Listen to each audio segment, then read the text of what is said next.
So let's start with the definition of stress. And obviously, you can read what it says, but what does it mean? Your body's way of adapting to the physical and mental demands of daily life. Think if you can think of an example of that. Uh, the best one I can think of would be you're driving down the road, a deer jumps in front of you.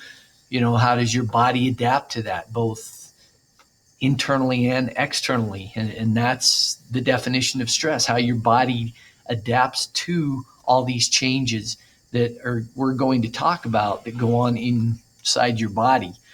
Now, the first thing when we talk about stress that's incredibly important is, as you think about stress, sometimes you think, well, why doesn't this stress someone else? And why does this stress me? And is something wrong with me? And no, stress is a very personal matter. Just like this picture here, for me, exercise is a great way to reduce stress. For some of you, you're like the other guy that says, no, it adds more stress. So stress is really a personal matter. And as we go through this, and as you think about stress, you need to realize that what causes one person might not cause another person stress at all. And the worst thing that you can do is laugh at yourself, not laugh at yourself, laugh at someone else, and say, well, that's stupid, because all that's going to do is add more stress on your friends or family. And even worse is to think something's wrong with you because something stresses you out that doesn't stress your friend out or doesn't stress someone else in your family. Because if it causes you stress, it's stress by definition. And what's most important is learning how to deal with that stress.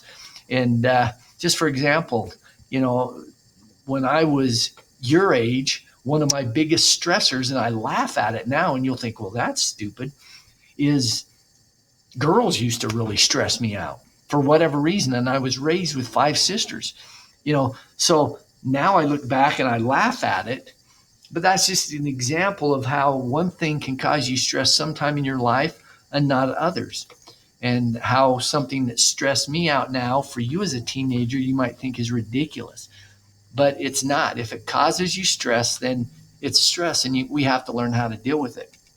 Now, I want you to be thinking, what affects why something might cause you stress, but not someone else?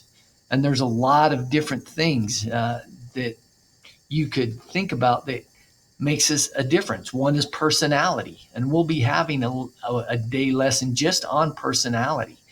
And we'll actually take a little personality profile one day. But again, your personality is different. Everybody's personality is different. And that is one reason why it's different for some people. And the second one is our environment. We're all raised in different environments, both home environments, community environments, and that could be a reason why something causes you stress and not one of your friends. Another thing that could have an impact is just your life experience. You've went through things that no one else knows about. And so we have to be empathetic, not only with others, but with ourselves, really realizing that that's okay. We all have different experiences. And so we just have to learn how to deal with stress, I guess, is the bottom line that I really want to emphasize today.